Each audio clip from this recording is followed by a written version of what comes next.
Fala galera, sejam todos muito bem-vindos aqui na Coletiva do Juba. Quero trocar uma ideia com vocês hoje sobre o Eric, o retorno do Eric, que está dando muito o que falar diante do torcedor do São Paulo, São Paulino, e também sobre Rafael Ratão. Lembra dele, de Rafael Ratão, jogador da equipe de base do São Paulo, e que ele está agora emprestado pelo Bahia lá no futebol japonês? Saiu a matéria no blog do São Paulo, eu quero falar com você sobre isso e sobre tudo mais que está rolando. Palmeirenses estão assim, pé da vida, estão descontrolados realmente. E nós temos muito o que falar. Atualizar também sobre o boletim médico que o São Paulo soltou ali, o boletim médico, conforme prometido, naquelas medidas de transparência recentemente colocadas ali pelo Júlio Casares, Rigoni também, e se nós teremos 3 cracassos jogando juntos no próximo jogo do São Paulo Futebol Clube, o tricolor paulista mais querido e mais amado desse mundão de meu Deus. E ó, atualizar de tudo aqui, hein? A CBF pede desculpas para o São Paulo e o Samir vai tomar uma medida ali muito nova.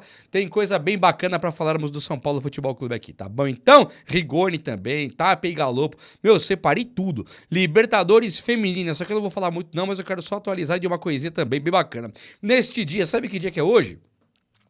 Hoje é o dia 10 do 10, né? 10 de outubro. E hoje é o Dia Mundial da Saúde Mental. Sabia disso? Para nós, os São Paulinos, muito top mesmo. Gostei de saber que é o Dia Mundial da Saúde Mental.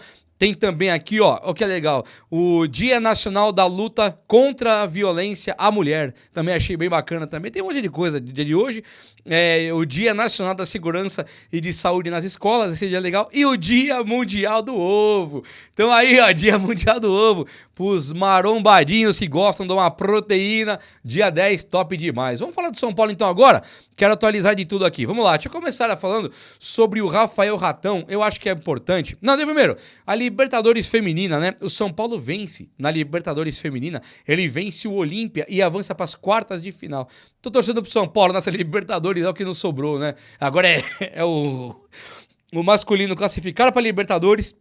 Pro ano que vem o feminino pode ganhar ainda. Boa sorte para as meninas do São Paulo Futebol Clube. E aí, o Rafael Ratão. Seguinte, o Rafael Ratão, para quem não se lembra, ele era equipe de base do São Paulo e ele é um jogador bastante interessante de ver. Ele no Bahia, depois que virou o Grupo City lá, ele perdeu um pouco espaço lá no Bahia e ele foi emprestado para o time do Japão. Olha aqui, o Rafael Ratão hoje ele joga no time do Cerezo Osaka. E o que eu achei interessante é que o contrato dele com o Bahia acaba no final do ano que vem. E o contrato dele por empréstimo ali no Cerezo Osaka acaba agora no final de 2025, daqui 2 meses. Ele tem, em 31 jogos, ele tem 13 gols e 13 assistências. É uma enormidade de gols. É um gol, menos do que um gol a cada 2 jogos. O cara tem feito gols mesmo, né? Um atacante de 27 anos, que é bem de 29 anos, que é bem interessante, era um cara do São Paulo. Ele é um jogador que joga mais pela ponta esquerda também, né? Isso que é interessante, cara de ponta esquerda, costuma valer mais e tal. Ele foi embora do São Paulo meio que dispensado, porque ele estava dando mancada ali na sua fase de começo de carreira. E aí ele estava perdendo treinos, era um jogador que ia pra night, curtia a noite, perdia treino e tal. Ele mesmo entrou numa deprê pesada e ele agora deu uma entrevista aí falando o quanto que ele se arrepende desse momento, ganhava muito dinheiro na equipe de base e tal. Quantos não estão assim, né? Mas o Rafael Ratão volta pro Brasil agora no começo do ano que vem e o Bahia tem essa vontade de emprestar de novo. Será que caberia aí num São Paulo em reformulação que já vendeu vários caras como o Lucas Ferreira, o Henrique Carmo, né? O William Gomes, tem um monte que foi embora e o São Paulo vai ter que reformular, principalmente na ponta direita, caso ele ainda queira ter esse perfil de jogada que tá mais encaixado no sistema de 4-3-3. No time do Crespo de hoje, com 3 zagueiros, realmente o ponta direita tá um pouco difícil de jogar, né? Até o Tapia virou meio centroavante, o Ferreirinha virou um segundo atacante, o cara não tá jogando na ponta.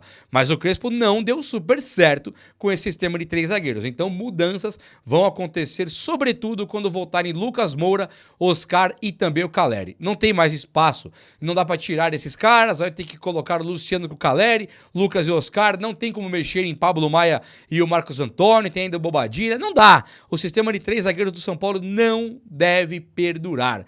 Então tá aí, só uma dica aí sobre o Ratão, o Rafael Ratão, coisa interessante aqui sim, mas não sei se o São Paulo vai também querer ir pra cima do cara e tal. Mas vamos lá, avançando, o São Paulo, ele tem hoje a possibilidade de colocar para jogar no próximo jogo já no Brasileirão o Lucas Moura, Oscar e também Marcos Antônio juntos, jogando pela primeira vez os três juntos. Isso nunca aconteceu, né? Se aconteceu, tava sempre um meio machucado, não tinha condição nenhuma. Agora nós temos um Marcos Antônio já voando de novo, um Oscar que possivelmente estará 100% recuperado agora nos próximos dias, aí quando voltar ao Brasileirão depois dessa data FIFA, e o Lucas Moura também, que está fazendo apenas treino de aprimoramento físico. O Lucas Moura, nós devemos ter um Lucas Moura 100% quando voltar ao futebol agora. Então o Crespo não conseguiu utilizar direito, mas ele já foi esboçando ali um time com o Lucas, né?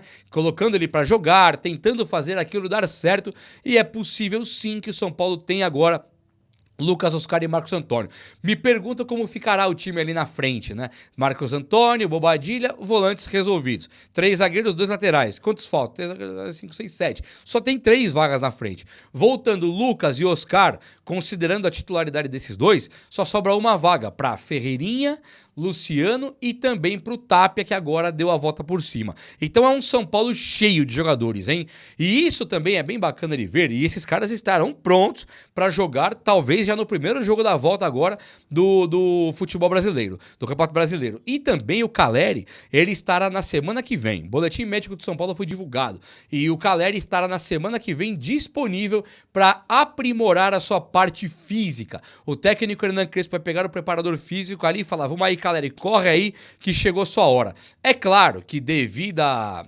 nós estamos em outubro, né? O Caleri vai voltar no meio de outubro exatamente, lá pro dia 15 de outubro. Então assim, o Caleri é um cara que ele talvez não consiga jogar esse ano pela exigência física que o Crespo tem para os seus jogadores, mas conhecendo o Caleri, é possível sim que ele consiga jogar. E aí o time do São Paulo fica muito curioso, não fica, não, olhe nos meus olhos aqui e me explique uma coisa. 3 zagueiros, 2 laterais são 5, mais 2 volantes são 7. Só tem 3 vagas. Oscar, Lucas Moura e Caleri também são todos os considerados titulares absolutos do técnico Hernan Crespo. O que você faz então com o Luciano? É possível sim que o São Paulo de Crespo, assim que voltar o Caleri para o campo, tire o sistema de 3 zagueiros. Tá perigando já tirar o sistema de 3 zagueiros quando voltarem Lucas e Oscar. Então o Crespo, que não teve vida fácil na Copa do Brasil e também da Libertadores da América, ele pode colocar o time com 2 zagueiros apenas já nas voltas de Oscar e Lucas Moura. Eu estou empolgado, viu? Não estou gostando do sistema de 3 zagueiros. Às vezes dá certo, às vezes dá muito errado. Você vê, contra o Palmeiras, primeiro tempo, jogou muita bola. Poxa, beleza, tá bom. Mas e contra a LDU, contra aquele Atlético Nacional, contra o Atlético Paranaense, contra o Ceará? Foram muitos jogos horrorosos, né? O São Paulo parece que ele foi melhor contra o Palmeiras, que era uma pedreira, contra o Fortaleza lá, que também não era fácil, e o São Paulo tá vacilando com esse sistema de 3 zagueiros. O Crespo vai ter, impreterivelmente, que mudar isso muito em breve. E vamos torcer, né? Para que seja pelo menos com esse mundaréu de reforços que ele vai receber agora no final do ano que vem, até Rian Francisco. Deixa eu atualizar sobre esse papo aí do boletim médico. O São Paulo divulgou Luan, divulgou Tolói, divulgou Rian Francisco, Caleri e também o André Silva. O André Silva, o São Paulo faz aquela recuperação com cautela, aquela recuperação mais lenta, igual ele fez com o Lucas Moura. Eles têm um termo técnico, recuperação, não lembro agora qual é o termo técnico, consigo levantar aqui, mas não precisa. É devagar. E com o Rian Francisco, ele machucou depois do Caleri, né? Mas pode ser que ele esteja apto a jogar pelo São Paulo já no Paulista. Pode ser não, estará já no Paulista. Ele também está na fisioterapia ainda. O Caleri acaba de acabar a fisioterapia e vai para o campo agora nas mãos do Crespo para melhorar a parte física, a parte de intensidade, força e tal. O Rian está na fisioterapia ainda, mas acabando esse ano aqui ele já vai sair da fisioterapia e ir aprimorar a parte física, porque ele também o negócio foi grave. Então ano que vem teremos as voltas de Caleri e também de Rian Francisco. A considerar o tanto que o Rian jogou pelo São Paulo até hoje, e a considerar o tempo que o Caleri está fora, e aqui eu diria para vocês que ele está fora desde 2023. Se você parar para lembrar, o Caleri acaba aquela Copa do Brasil jogando muita bola mesmo. Quando ele acaba a Copa do Brasil, ele opera, e aí não voltou mais. Quando ele volta, mais pro ano que vem, que ele vai tentar em 2024 jogar, ele não vai bem nem com o Carpini, nem com o Zubeldia. Então ele fica ali naquela encolha e aí ele acaba se machucando de novo. Então nós não tivemos o Caleri, tivemos uma lembrança do Caleri, uma memória que jogou sim com o Zubeldia e estava irreconhecível até que ele se machuca. Então aquele Caleri que nós tivemos com o Rogério Ceni, que metia gol de cabeça doidado, aquele Caleri do Dorival, que foi decisivo contra Palmeiras, contra Corinthians, contra Flamengo, que jogou muita bola nos jogos do São Paulo na Copa do Brasil, nós não temos mais desde 2023. Então agora o Crespo ele terá 2 reforços de peso nas pessoas de Caleri e também Rian Francisco. Acho que a coisa fica muito interessante pro nosso lado e aqui vai ficar coisa boa, hein? São Paulo vai dar a volta por cima e aqui vai dar super certo. O Samir, o presidente lá da CBF, ele pediu desculpas para o São Paulo e também disponibilizou todos os áudios. Ele é declaradamente São Paulino, esse rapaz aí. Presidente da CBF, hein? E o Júlio Casares, ele parabenizou o Samir. Falou, você tá de parabéns. Por quê? Porque o árbitro está afastado, o Abate, o Ramon Abate Abel, tá afastado, pode ser que pegue um gancho, e aí ele se danou também. Aí o presidente da CBF, ele disponibilizou áudios, mesmo sem ter tido a figura do VAR atuando. Então, quebrou a CBF quebra um protocolo ali, tudo bem que a FIFA autorizou, mas ele quebra um protocolo para deixar transparente para o São Paulo o que houve. E aí teve uma caça às bruxas com a arbitragem brasileira, principalmente nesse último fim de semana. É possível agora afirmar que o Brasil vai ter uma reformulação na sua arbitragem e o próprio Samir já declarou que o ano que vem a arbitragem será profissionalizada, isso mesmo. Desde que eu sou criança, eu me lembro desse papo de que tinha que profissionalizar a arbitragem. Acho que agora o negócio vai rolar, promessa já do Samir da CBF, muito top. E por falar em jogo contra o Palmeiras lá, os palmeirenses seguem descontrolados. Agora chegou a vez deles fazerem videozinhos compilados de lances que mostram que eles são os prejudicados do momento. Não passarão! Não dará certo. Desde que a Leila Pereira assumiu o Palmeiras aí, por coincidência ou não, o time bate pênalti direto e muito pênalti duvidoso. O time joga num gramado sintético se beneficiando disso.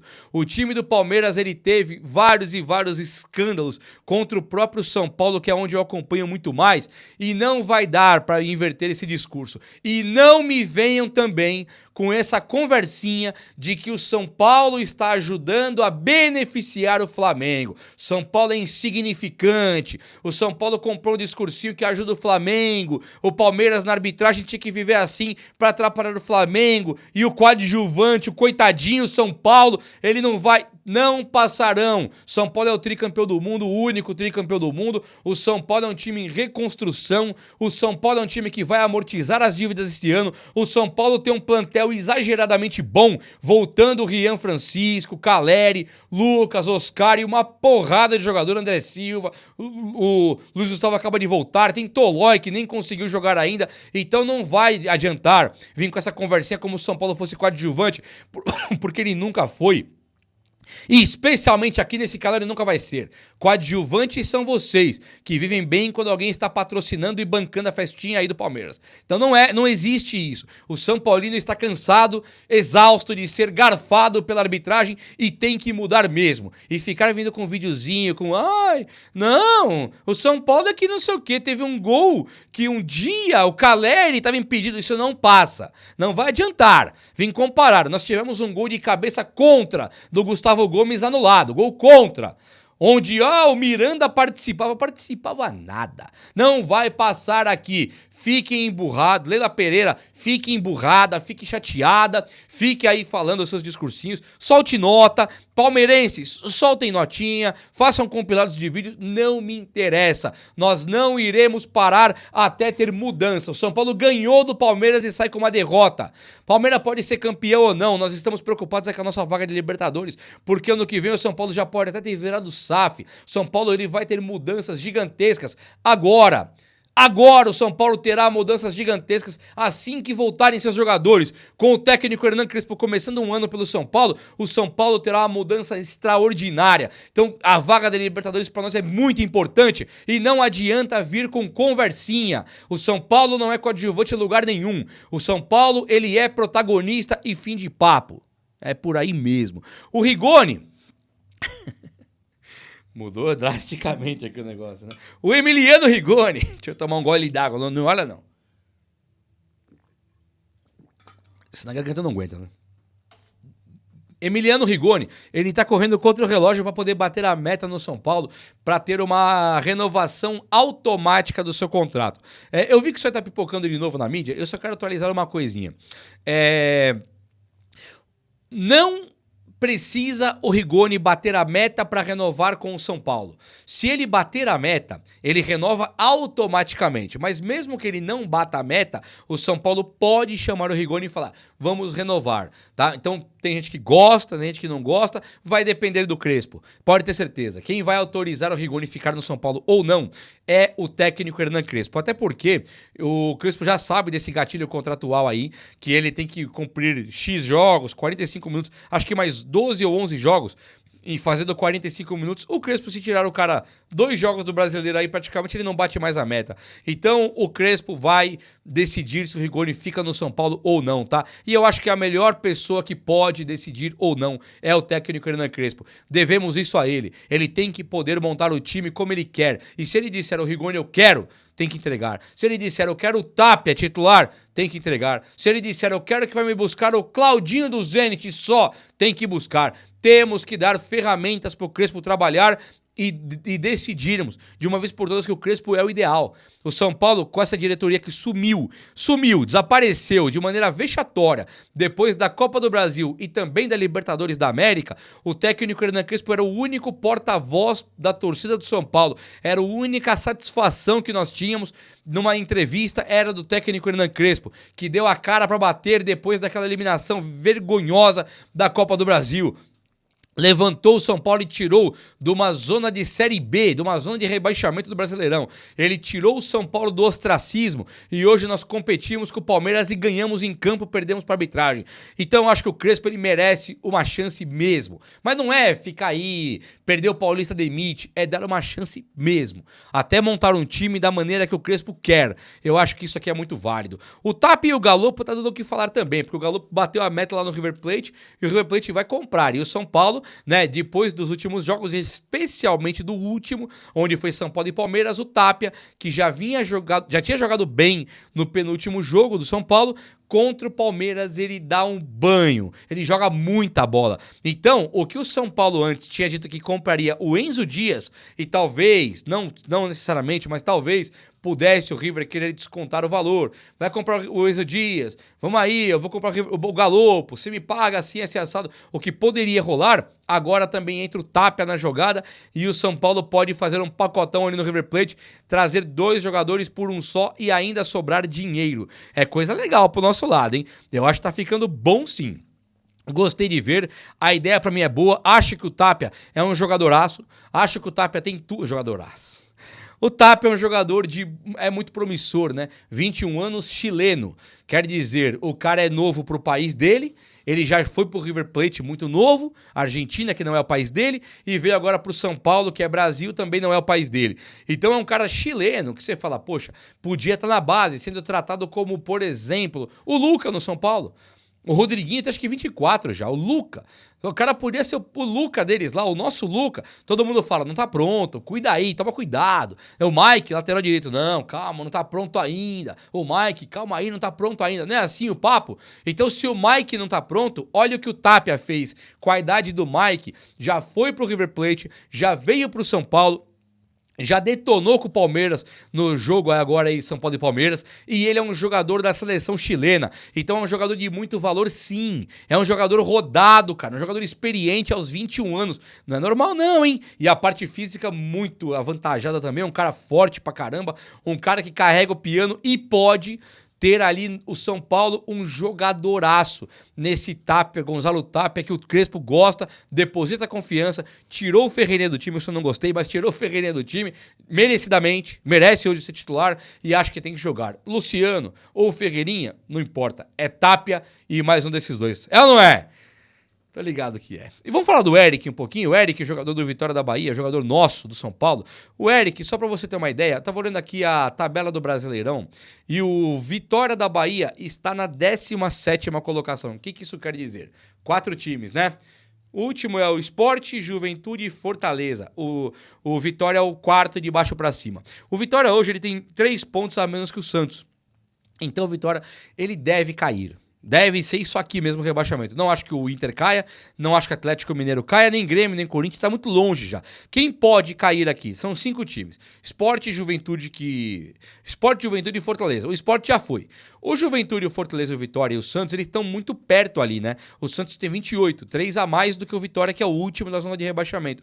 Mas o Juventude tem 23, o Fortaleza 24, o Vitória 25, o Santos 28. Esses times todos podem cair. O Santos tem uma sequência difícil, mas talvez não caia. Acho que o Santos tem mais time. O Vitória caindo, o São Paulo tem que pegar o Eric de volta urgentemente. Só pra te mostrar, o Eric ele tem empréstimo até o fim do ano que vem, lá com o Vitória da Bahia. O Eric fez 21 jogos esse ano, mas nem foram 21. Ele entrou 21. Ele não fez isso aqui tudo de titular. E ele está com 3 gols e 4 assistências. Não é bastante para um time desmantelado, um time que tá brigando para não cair, que deve cair? O Eric faz 7 gols, né? 3 gols e 4 assistências.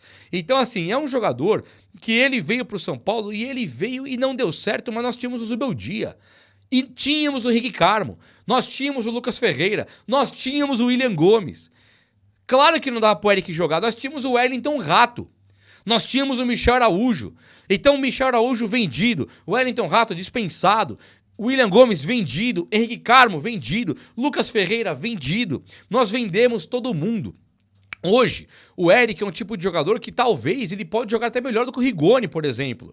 Então eu acho que o Vitória caindo, São Paulo para mim ele tem obrigação, mas é obrigação mesmo, de ir lá e buscar o Eric. Falar, Vitória, eu quero de volta, vamos aí, o Vitória não tem contrato, não, libera aí Série B, pagar salário, vai te complicar, quero, vamos fazer assim, assim, assado. É um bem bolado muito tranquilo. O Eric, ele tem 27 anos, o Eric é novo.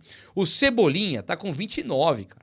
Tá quase com 30 já, do Cebolinha do Flamengo, que eu acho que é um dos melhores da posição. Hoje, você olha aqui pro Eric, ele tem 27. Não é jogador igual o Cebolinha, é claro, mas é um jogador que quando o São Paulo vende todo mundo, ele pode ser extremamente importante jogando aqui. E o São Paulo, apesar de estar em reformulação e poder ano que vem estar bilionário, com dinheiro sobrando, dependendo do que vai acontecer com essa SAF que está se desenhando aí, o São Paulo, se estiver numa contenção de despesas, Crespo se vire com o que tem, eu acho que um cara igual o Eric é muito mais realidade no futebol do que um Santiago Longo, do que um Jamal Lewis, um Paul Fernandes que acabou não vindo. Esse tipo de cara que o São Paulo acaba não contratando ou contratando e já dispensando, o Eric é muito mais realidade.